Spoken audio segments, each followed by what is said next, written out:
दोस्तों नमस्कार, मैं शैलेंद्र हूं और एक बार फिर आपका स्वागत है इन डेप्थ में। इन डेप्थ में आज का हमारा सवाल है, क्या भारत की बर्बादी की वजह खजुराहो जैसे मंदिरों में छिपी हुई है?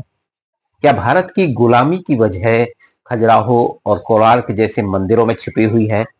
खजुराहो और कोणार्क में बनी अश्लील मूर्तियां या कह लीजिए एरोटिक प्रतिमाएं इनमें छिपी हुई है, मैथुन मूर्तियों में छिपी हुई है।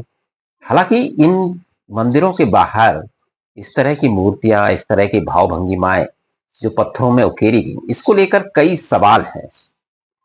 सवाल यह है कि पूजा स्थलों में आखिर ये मूर्तियां क्यों बनाई गई? मैथुन करती हुई मूर्तियां, ग्रुप सेक्स की मूर्तियां, एनिमल सेक्स की मूर्तियां, ये क्यों बनाई गई? इनकी दो तरह से व्याख्या की जाती है। एक व्याख्या तो दार्शनिक है कि सब कुछ छोड़कर यहां से निकलकर फिर भगवान के दर्शन को जाइए आप अंदर में, गर्भगृह में, सारी मोह माया और दुनिया को छोड़कर सारे बंधनों से मुक्त होकर आप वहां जाइए। तो उसमें बहुत महत्वपूर्ण एक चीज है, वो है सेक्स। तो इस सब से, वासना से मुक्त होकर आप मंदिर में जाइए। तो एक ये दार्शनिक व्याख्या उसकी की जाती है। और भी उसकी दार्शनिक व्याख्या है, लेकिन मुख्य ये है। और दूसरी एक व्याख्या है, क्या ये उस जमाने के राजा महाराजाओं की भोग विलास का एक प्रतीक है? क्या उस समय के समाज में इतना भोग विलास हो गया था कि इस तरह की मूर्तियां मंदिरों में बनाई जाती थी या सार्वजनिक स्थानों पर बनाई जाती थी जहां सारे लोग आते थे? तो हम बात कर रहे हैं दूसरी व्याख्या की। दार्शनिक व्याख्या अपनी जगह है, जिस जो मान्य भी है और उस पर कोई सवाल नहीं, क्योंकि भारत में दर्शन इतना चरम पर पहुंच चुका था उस वक्त को, इस तरह के दर्शन की जगह वहां होगी ये कहा जा सकता है। क्योंकि दार्शनिक भारत की जो संस्कृति की विशेषता रही है वो गहरा दर्शन शास्त्री ही है, और इसमें कहीं ना कहीं दर्शन इससे जुड़ता है। तो उस पर मैं सवाल नहीं उठा रहा हूं, लेकिन क्या दूसरी जो व्याख्या है मैं उस पर जा रहा हूँ। क्या राजा महाराजाओं का भोग विलास के कारण ये मूर्तियां बनाई गई? और ये मूर्तियां कोई एक दो मंदिरों में नहीं है, आप मध्य भारत देखेंगे, दक्षिण में कम है। मध्य भारत अगर हम पूरा देखें, पश्चिम भारत थोड़ा सा छोड़ दें, मध्य भारत खासतौर से आप बुंदेलखंड के इलाके से लेके उड़ीसा तक की पूरी बेल्ट है, और पूरा जो मध्य भारत आज कहलाता है, उत्तर प्रदेश, मध्य प्रदेश, छत्तीसगढ़ और वहां उड़ीसा और पश्चिम बंगाल तक का पूरा, राजस्थान थोड़ा सा, तो इस बेल्ट में ये मूर्तियां खूब नजर आती हैं।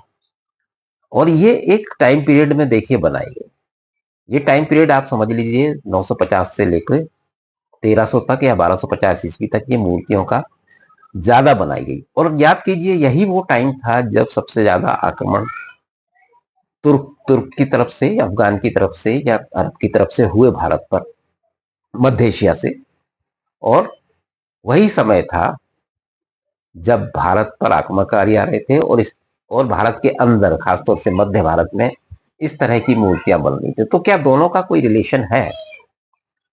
मैं इस तरह से रिलेशन जोड़ता हूं कि देखिए, इस चीज को समझना होगा कि भारत में जो मुख्य आक्रमण हुए हैं वो आप समझ लीजिए मोहम्मद गज गजनवी महमूद गजनवी, जो 1000 मतलब 1000 ईस्वी से 1027 ईस्वी तक उसने बार बार आक्रमण किए।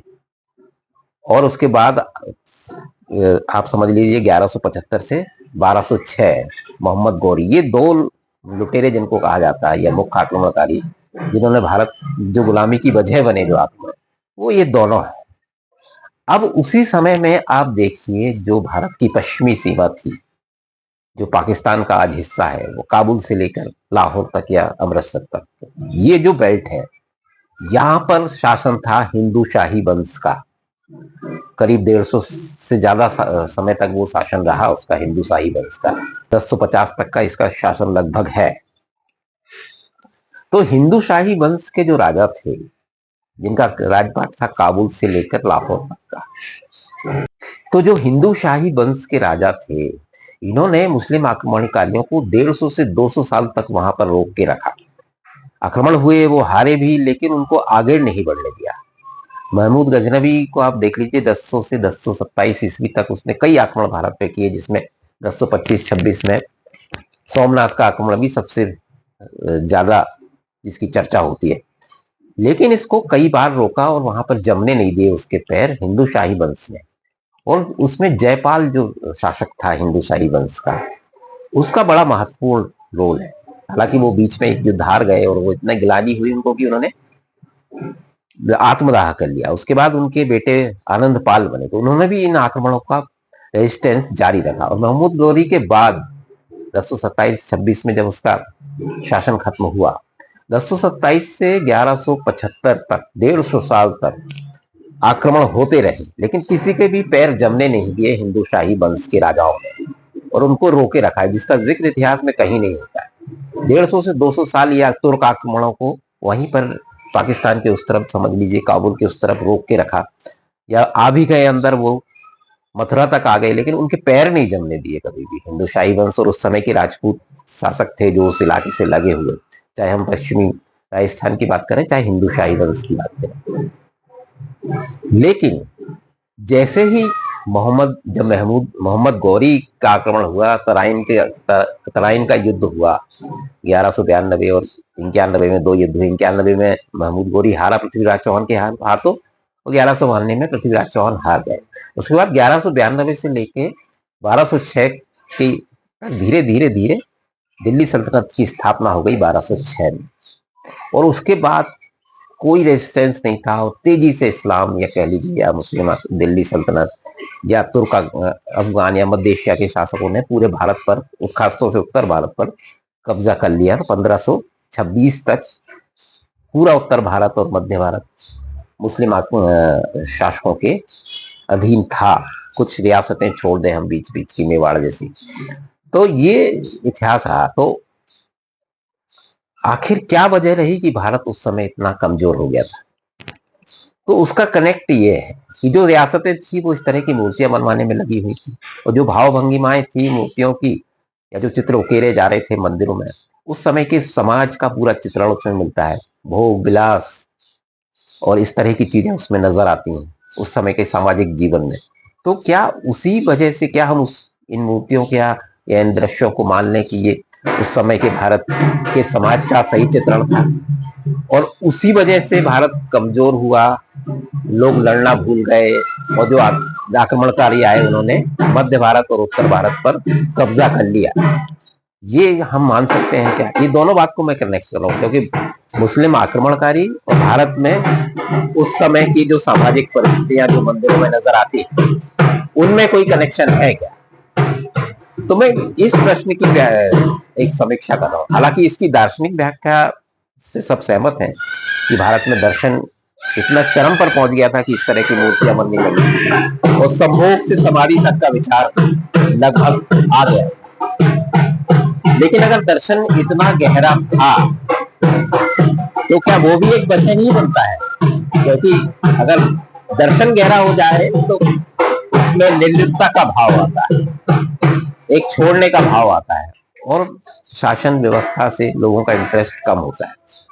तो दोनों तरीके से भारत कमजोर हुआ, गहरी दार्शनिक अपनी मानसिकता के चलते, और भोग विलास के चलते। दोनों भी बात सही हो, चाहे दर्शन की बात सही हो, चाहे भोग विलास की बात सही हो, दोनों ही स्थिति में भारत मैदान में कमजोर हुआ था। क्योंकि अति दार्शनिकता भी आपको नुकसान पहुंचाती है, क्योंकि शासन व्यवस्था दुनियावी चीज है, और दर्शन शास्त्र आपको दुनिया से अलग करता है। तो उस समय के पूरे राजा महाराजा, रियासतें मध्य भारत की और उत्तर भारत की, अगर इस वहां की सामाजिक परिस्थितियां वो थी जो मंदिरों में दिखाई देती हैं बाहर, तो एक वजह हो सकती है भारत की गुलामी की, भारत की बर्बादी का कारण की। क्योंकि फिर दिल्ली सल्तनत और फिर मुगल, लगातार भारत पिछड़ता गया, लगातार हमारी संस्कृति का ह्रास होता रहा, और भारत गुलामी की जंजीरों में जकड़ गया। तो ये कनेक्शन मंदिरों की मूर्तियों से अगर हम देखें, वहां से उसकी गहराई से अध्ययन करें, और पश्चिम भारत में मुस्लिम आक्रमणों की बात करें, तो ये कनेक्शन बनता हुआ दिखाई देता है। हालांकि मैं कोई इतिहासकार नहीं हूं, पर एक आम इतिहास के विद्यार्थी के तौर पर मैं इसकी व्याख्या ऐसे भी करता हूं, और क्या इसकी व्याख्या ऐसे की जाती है, ये भी एक सवाल छोड़ता हूं। तो फिलहाल इस वीडियो में इतना ही, दीजिए इजाजत, नमस्कार।